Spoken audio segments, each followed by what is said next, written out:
ગાંધીનગર જિલ્લાના દહેગામ તાલુકાના પાટનાકુવા ગામે આવેલું સ્વયંભૂ તુળજા ભવાની માતાનું પવિત્ર ધામ ભક્તો માટે અતિ શ્રદ્ધાનું કેન્દ્ર માનવામાં આવે છે।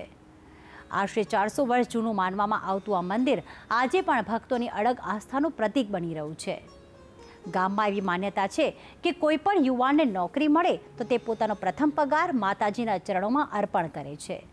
તો આવો ભક્તિ સંદેશમાં કરીએ પાટનાકુવા ગામના આ પૌરાણિક તુળજા ભવાની માતાના ધામના દર્શન।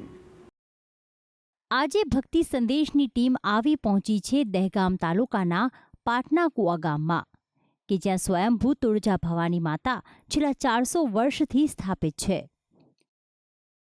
આ મંદિર પર પાટનાકુવા ગામના લોકો અપાર શ્રદ્ધા ધરાવે છે।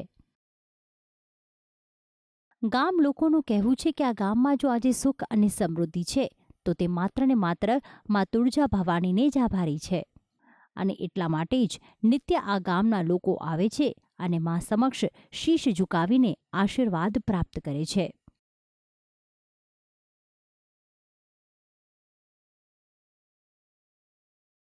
આ મંદિર 400 વર્ષ પૂર્વેનો ઇતિહાસ ધરાવે છે, જેમાં આ મૂર્તિ સ્વયંભૂ પ્રગટ થઈ હોવાના પુરાવા મળે છે। એક માન્યતા પ્રમાણે આજથી 400 વર્ષ પૂર્વે રંગાભાઈ પટેલ જ્યારે પોતાના મકાન માટે લાકડા લેવા મહારાષ્ટ્રના તુળજાપુર ગયા હતા ત્યારે તેમને એક પથ્થર મળી આવ્યો હતો અને આ પથ્થરમાં માતાજી તુળજાપુરથી પાટનાકુવા બિરાજવાની ઈચ્છાથી આવ્યા હોવાનું ગામ લોકો માને છે।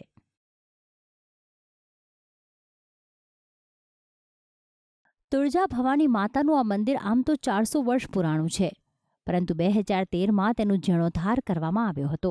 માં તુળજા ભવાની એ છત્રપતિ શિવાજી મહારાજના કુળદેવી માનવામાં આવે છે, જેથી આ ધામના પરિસરમાં છત્રપતિ શિવાજીની પ્રતિમા પણ જોવા મળે છે। આ મંદિરમાં એક સુંદર શિવલિંગ પણ સ્થાપિત છે, જેમાં તુળજા ભવાનીની મૂર્તિ કરતાં પણ પૌરાણિક હોવાનું માનવામાં આવે છે। પાટનાકુવા ગામ પણ પોતાનો એક અનેરો જ ઇતિહાસ ધરાવે છે। આ ગામમાં એક વિશાળ કૂવો આવેલો છે, જે તે સમયે ગામવાસીઓને પાણી પૂરું પાડતો હતો। તે કૂવા પરથી લાકડાની પાટો મળી આવતા આ ગામનું નામ પાટનાકુવા પડ્યું હતું।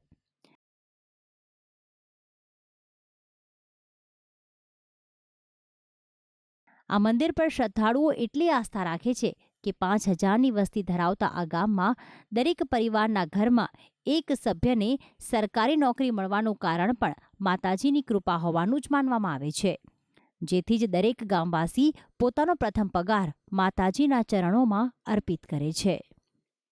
અને સાક્ષાત માતાજી પ્રગટ થયેલા છે। આજુબાજુના વિસ્તારોમાંથી દરરોજ હજારો માણસ દર્શન કરવા માટે આવે છે। દર રવિવારે જે માણસો આવે એમને ચા નાસ્તાની ફ્રી સેવા આપવામાં આવે છે અને દર પૂનમે 12થી 800થી 1000 માણસ દર્શનાર્થે આવે છે, એમને દાળ ભાત મોહનથાળ શાકનું પાકું ભોજન ફ્રી ઓફમાં આપવામાં આવે છે। આ મંદિર પર મરાઠી સમાજના લોકો અપાર આસ્થા રાખે છે, જેથી જ દર રવિવારે અને પૂનમના દિવસે ભક્તોનો જમાવડો જોવા મળે છે। તદુપરાંત આ મંદિરની સામે એક રંગબા ટાવર પણ સ્થાપિત છે, જ્યાં પ્રથમ માળે જતા ખોડિયાર માતાના દર્શન થાય છે। આ મંદિરમાં ભક્તોને માતાજીએ અનેક પરચા પણ આપ્યા છે, જેથી ભક્તો પણ નિત્ય પોતાના દિવસની શરૂઆત માના દર્શનની સાથે જ કરે છે। આમ તો કાળી ચૌદશના દિવસે માત્ર હનુમાનને તેલ ચડતું હોય છે, પરંતુ આ એકમાત્ર તુળજા ભવાની માતા છે કે જેમના પર કાળી ચૌદશના દિવસે તેલ ચડાવીને ભક્તો તેમની કૃપા પ્રાપ્ત કરે છે।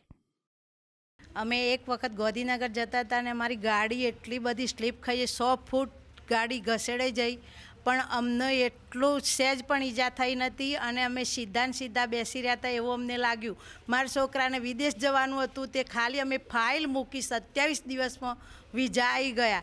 આ ગામમાં ભૂકંપ થયો ત્યારનું ક્યાંય પાણી નથી, પણ આ ગામમાં એક પણ છોકરો એવો નહીં હોય કે જે સરકારી નોકરી નહીં હોય અને આ ગામમાં એટલું છે કે 5 પૂનમો ભરો તો તત માતાજી સાક્ષાત કામ કરીશ।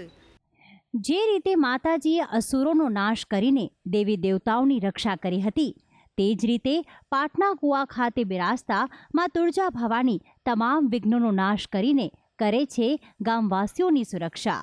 ભક્તિ સંદેશ ન્યૂઝ દહેગામ।